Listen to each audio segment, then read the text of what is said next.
ॐ पूर्णमदः पूर्णमिदं पूर्णात् पूर्णमुदच्यते पूर्णस्य पूर्णमादाय पूर्णमेवावशिष्यते। श्री जगदम्बिकायै नमः। तो आज हम परम कल्याणमयी देवी मां अम्बा की कृपा से षष्ठ स्कंद के छठे अध्याय का पठन और श्रवण शुरू करने जा रहे हैं, जिसमें भगवान विष्णु का इंद्र को वृत्रासुर से संधि का परामर्श देना, ऋषियों की मध्यस्थता से इंद्र और वृत्रासुर में संधि, इंद्र द्वारा छल पूर्वक वृत्रासुर का वध वर्णित है। व्यास जी बोले, इस प्रकार वर प्राप्त उन देवता और तपस्वी ऋषि गणों ने परस्पर मंत्रणा करके वृत्रासुर के उत्तम आश्रम के लिए प्रस्थान किया। वहां तेज से प्रकाशमान वृत्रासुर को देखा, जो तीनों लोगों को भस्मसात करने और देवताओं को निगल जाने के लिए उद्यत प्रतीत होता था। ऋषियों ने वृत्रासुर के समीप जाकर देवताओं की कार्य सिद्धि के लिए उससे साम नीतिपूर्ण तथा रसमय प्रिय वचन कहा। ऋषि बोले, सब लोगों के लिए भयंकर हे महाभाग वृत्रासुर, आपने इस संपूर्ण ब्रह्मांड को व्याप्त कर लिया है, परंतु इंद्र के साथ आपका वैर आपके सुख को नष्ट करने वाला है। यह आप दोनों के लिए दुखद और चिंता बढ़ाने का परम कारण है। न आप सुख से सो पाते हैं, न ही इंद्र संतुष्ट होकर सोते हैं, क्योंकि आप दोनों को शत्रु जन्य भय बना रहता है। आप दोनों को युद्ध करते हुए भी बहुत समय व्यतीत हो गया है। इससे देवताओं, राक्षसों तथा मनुष्यों सहित समस्त प्रजा को कष्ट हो रहा है। इस संसार में सुख ही गाह्य है और दुख सर्वथा त्याज्य है। यही परंपरा है। वैर करने वाले को सुख नहीं प्राप्त होता, यह निश्चित सिद्धांत है। इसलिए युद्ध प्रेमी वीरों को विद्वान लोग प्रशंसा नहीं करते। श्रृंगार रस के प्रेमी युद्ध को इंद्रिय सुख को नष्ट करने वाला मानते हैं।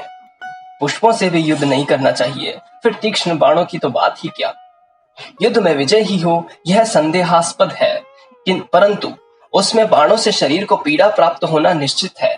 यह समस्त विश्व देव के अधीन है, उसी प्रकार जय पराजय उसी के अधीन है। अतः इन्हें देवाधीन जानकर युद्ध कभी नहीं करना चाहिए। समय पर स्नान, भोजन, शैया पर शयन और पत्नी द्वारा सेवा ही संसार में सुख के साधन है। बाण वर्षा से भयंकर खड़ग प्रहार से अत्यंत रौद्र तथा शत्रु को सुख प्रदान करने वाले संग्राम में युद्ध करने से क्या सुख प्राप्त हो सकता है। ऐसा स्पष्ट कथन है कि युद्ध में मरने से स्वर्ग सुख की प्राप्ति होती है। यह तो प्रलोभन और प्रेरणा देने वाला तथा निरर्थक वचन है। ऐसा कौन मंद बुद्धि है जो शरीर को अस्त्र शस्त्रों से घायल कराकर, सियार और कौओं से नुचवाकर स्वर्ग सुख की प्राप्ति की कामना करेगा। हे वृत्र, इंद्र के साथ तुम्हारी स्थायी मैत्री हो जाए, जिससे तुम्हें और इंद्र दोनों को निरंतर सुख की प्राप्ति हो। आप दोनों का वैर शांत हो जाने से हम सब तपस्वी और गंधर्व गण भी अपने अपने आश्रमों में सुखपूर्वक रह सकेंगे। हे धीर, आप दोनों के दिन रात के युद्ध में हम सभी मुनियों, गंधर्वों, किन्नरों और मनुष्यों को कष्ट प्राप्त होता है। सभी लोगों को शांति प्राप्त हो सके, इस कामना से हम सब आप दोनों में मैत्री कराना चाहते हैं। हे वृत्र, मुनिगण तुम्हें और इंद्र को सुख प्राप्त हो। हम लोग तुम दोनों की मित्रता कराने में मध्यस्थ बनेंगे।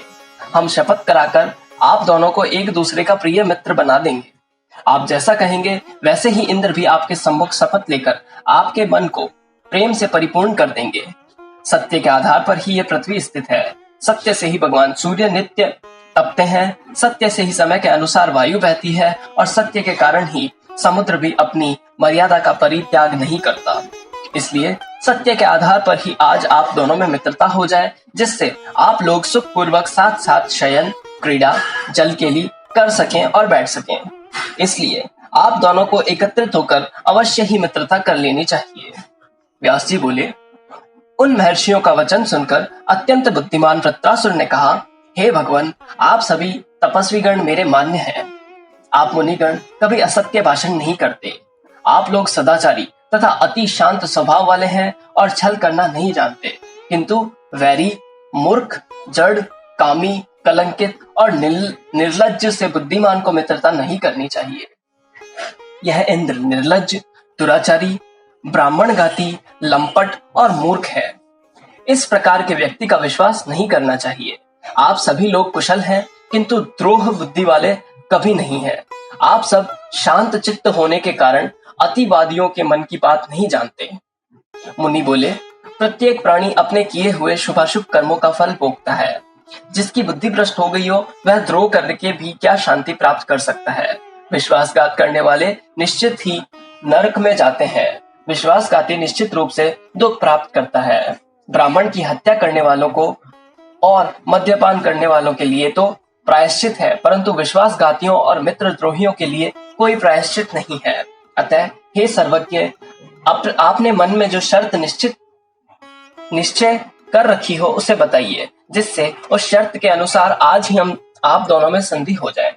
वृत्रासुर बोला, हे महाभाग, सभी देवताओं सहित इंद्र न शुष्क या गीली वस्तु से, न पत्थर से, न काष्ठ से, न वज्र से, न दिन में और न रात में मेरा वध कर सके। हे विप्रेंद्रो, इसी शर्त पर मैं इंद्र से संधि करना चाहता हूँ, अन्यथा नहीं। व्यास जी बोले, ऋषियों ने उससे आदर पूर्वक कहा, ठीक है, और तत्पश्चात देवराज इंद्र को वहां बुलाकर उन्हें वह शर्त सुना दी। इंद्र ने भी मुनियों की उपस्थिति में अग्नि को साक्षी करके शपथ ली कि वे संताप से मुक्त हो गए।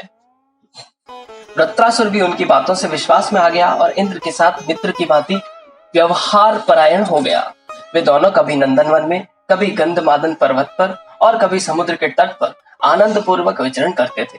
इस प्रकार संधि हो जाने पर वृत्रासुर बहुत प्रसन्न रहता था, लेकिन वध की इच्छा वाले इंद्र उसके वध के उपाय सोचा करते थे।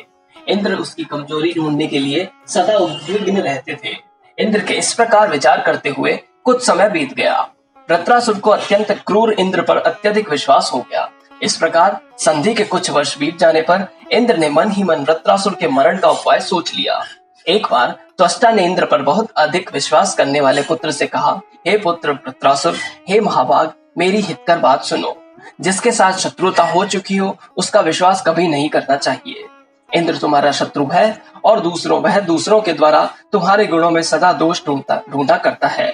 वह सदा लोभ से उन्मत्त रहने वाला, सबसे द्वेष रखने वाला, दूसरों को दुख देखकर सुखी रहने वाला, पर स्त्रीगामी, पाप बुद्धि, कपटी, छिद्रान्वेषी, दूसरों से द्रोह करने वाला, मायावी और अहंकारी है। जिसने कि एक बार माता के उदर में प्रवेश करके उसके गर्भ को 7 भागों में काट डाला। तब उन्हें रोते देखकर उस निर्दयी ने उन्हें भी पृथक पृथक 7 भाग कर दिए। इसलिए हे पुत्र, उस पर किसी प्रकार भी विश्वास नहीं करना चाहिए। हे पुत्र, पाप करने वाले को दोबारा पाप करने में क्या लज्जा। व्यास जी बोले, इस प्रकार पिता द्वारा कल्याणकारी वचनों से समझाए जाने पर भी आसन्न मृत्यु वृत्रासुर को कुछ भी चेत नहीं हुआ। एक दिन इंद्र ने उस महान दैत्य को समुद्र के तट पर देखा। उस समय संध्या काल का अत्यंत भयंकर मुहूर्त उपस्थित था। तब इंद्र ने महात्मा मुनियों द्वारा निर्धारित शर्त वरदान पर यह विचार करके कि यह भयंकर संध्या काल है, इस समय न दिन है और न रात है, अतः मुझे आज ही इसे अपनी शक्ति से मार डालना चाहिए, इसमें संदेह नहीं है। यहाँ एकांत है और यह अकेला है तथा समय भी अनुकूल है। ऐसा विचार कर उन्होंने अपने मन में अविनाशी भगवान श्री हरि का स्मरण किया। स्मरण करते ही पुरुषोत्तम भगवान विष्णु वहां अदृश्य रूप से आ गए और वे प्रभु श्री हरि इंद्र के वज्र में प्रविष्ट होकर विराजमान हो गए। तब इंद्र वृत्रासुर को मारने की युक्ति सोचने लगे कि सभी देवताओं तथा दानवों से सर्वथा अजय इस शत्रु को युद्ध में कैसे मारूं। यदि छल करके इस महाबली को आज नहीं मारता तो इस शत्रु के जीवित रहते किसी भी प्रकार कल्याण नहीं है। इंद्र ऐसा विचार कर ही रहे थे कि तभी उन्होंने समुद्र में पर्वत के समान जल फैन को देखा। यह न सूखा है, न गीला है और न तो कोई शस्त्र है। ऐसा विचार कर इंद्र ने उस समुद्र फैन को लीला पूर्वक उठा लिया। तदंतर उन्होंने परम भक्ति पूर्वक पराशक्ति जगदम्बा का स्मरण किया। तब स्मरण करते ही देवी ने अपना अंश उस फैन में स्थापित कर दिया। इंद्र ने भगवान श्री हरि से युक्त वज्र को उस फैन से आवृत कर दिया और उस फैन से आवृत वज्र को वृत्रासुर के ऊपर फेंका।